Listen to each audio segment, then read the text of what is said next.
on a les célèbres images où on voit tous ces livres qui sont jetés, évidemment. Donc, contre les déviants de la race allemande, c'est ce qui a été annoncé officiellement. Sauf qu'en réalité, les scientifiques de l'Institut de sexologie expliquent non, mais ils nous ont visés, nous, en premier, parce que nous avions les informations, toutes les informations, sur l'ensemble, en gros, de la hiérarchie nazie, qui est constituée seulement de 10% de gens normaux, enfin de gens qui n'ont pas de déviance sexuelle, etc. Oui, tout à fait. Et alors, vous avez raison, c'est encore un exemple du double discours des nazis. Oui. C'est-à-dire qu'ils disent, regardez, on va s'attaquer à ce foyer de vice qui était l'Institut de recherche pour la sexualité de Hirschfeld, qui était vraiment un foyer, je veux dire, de débauche et de tout à fait. Mais en même temps, ils se sont donné encore cette image de défenseurs de la morale, mais ils ont liquidé toutes les preuves compromettantes. Et vous avez raison, c'est la citation, c'est celle d'un des directeurs de cet institut qui dit je ne peux pas, pour raison de secret médical, dire qui était traité, mais je peux vous dire que parmi la citation exacte, c'est parmi les dirigeants des nazis, il y avait moins de 10% des gens qui avaient une sexualité normale. Ouais. Et quand on parle de ça, on ne parle pas que d'homosexualité. Il y avait le sadomasochisme qui est très présent, il y avait la pédophilie, il y avait la coprophilie, enfin il y avait vraiment des... Alors justement, est-ce qu'on peut parler un tout petit peu du sadomasochisme et de la pédophilie, parce que là on était plus sur l'homosexualité, mais c'est vraiment aussi quelque chose, il y a vraiment aussi un culte du côté de la pédophilie et du sadomasochisme. Est-ce que vous pouvez développer un peu cette Oui, bien partie-là? sûr. Alors la pédophilie, elle s'inscrit en fait dans l'idée que c'est vraiment l'idée grecque, c'est-à-dire que les hommes âgés doivent initier les jeunes enfants à l'amour et ça c'est la fameuse paideia des Grecs. C'est-à-dire quand on vous parle toujours, vous savez, des pédagogues grecs, en fait les pédagogues grecs c'était des maîtres qui violaient leurs élèves. C'était ça en fait. Donc voilà, toute ressemblance avec ce qui se passe aujourd'hui dans le périscolaire parisien. En plus, oui.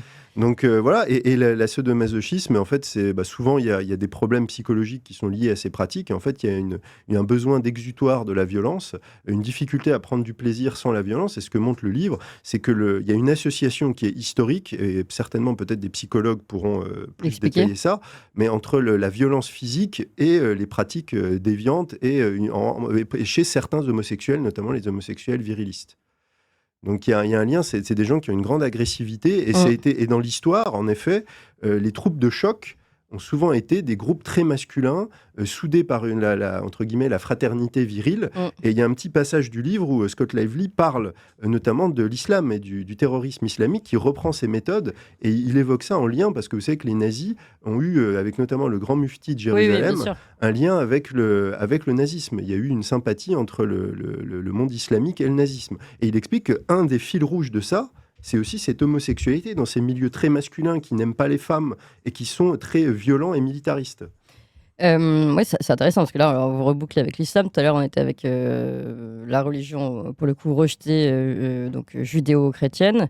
Et alors, attendez, parce que juste, je voudrais reboucler sur l'histoire des Rothschild. Ils financent ça, alors qu'a priori, ils défendent la religion juive. Donc, comment on explique parce que ce paradoxe? les Rothschild, en fait, sont juifs. Et vous savez qu'au sein du judaïsme, il y a différents courants. Et notamment, il y a tout ce courant qui est le frankisme, qui prône la rédemption par le péché. Ça, c'est Jacob Frank. Et les Rothschild s'inscrivent plutôt dans cette tendance qui, sous le même vocable de juif, s'oppose totalement au judaïsme traditionnel et sa morale sexuelle. Vous savez qu'aujourd'hui, il y a quand même un paradoxe, c'est qu'Israël, qui est quand même un État juif, est le pays du monde où il va y avoir la plus grosse gay pride, où le lobby LGBT est extrêmement... Porté notamment par Tel Aviv. Voilà, exactement, par la ville de Tel Aviv. Donc vous voyez, il y a ce paradoxe, il y a une différence, il y a des courants, et les juifs orthodoxes qui restent très attachés à la morale traditionnelle sont en opposition complète avec cette vision-là du judaïsme. Et les Rothschild ont toujours soutenu ce judaïsme franquiste, progressiste.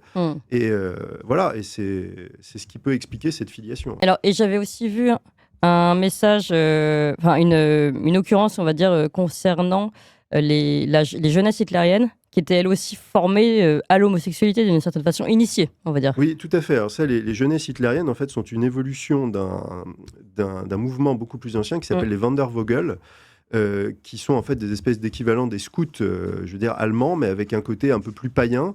Et c'est C'était ouvertement des foyers d'homosexualité et d'initiation pour les jeunes. Il y a beaucoup d'extraits de journaux de l'époque Oui. où on dit aux parents allemands, attention, si vous mettez vos enfants là-dedans, méfiez-vous de la préparation physique que vos enfants vont subir. Et en fait, les jeunesses hitlériennes n'ont fait que reprendre ce mouvement existant des Wandervogel et voilà, les mettre au service du projet nazi, en fait, quelque part de les institutionnaliser, mais avec... et le responsable de ça, Baldur von Schirach, qu'on surnommait le bébé, était un homosexuel avéré. Et alors là, on est plus sur de l'ordre psychologique, mais j'ai aussi lu ça dans ce livre. En fait, le fait que ces jeunes aient été initiés de cette manière à la sexualité, enfin à l'homosexualité, on pourrait dire violés, hein, va les rendre eux-mêmes, enfin, je ne sais pas par quel procédé psychologique finalement ils vont répéter ce schéma.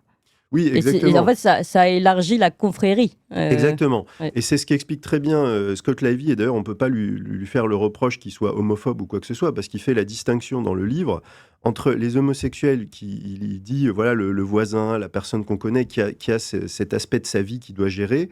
Et il fait la différence entre ce qu'il appelle les homosexuels discrets et les homosexuels prédateurs, qui sont ceux qui vont toujours recruter, notamment en violant des jeunes enfants.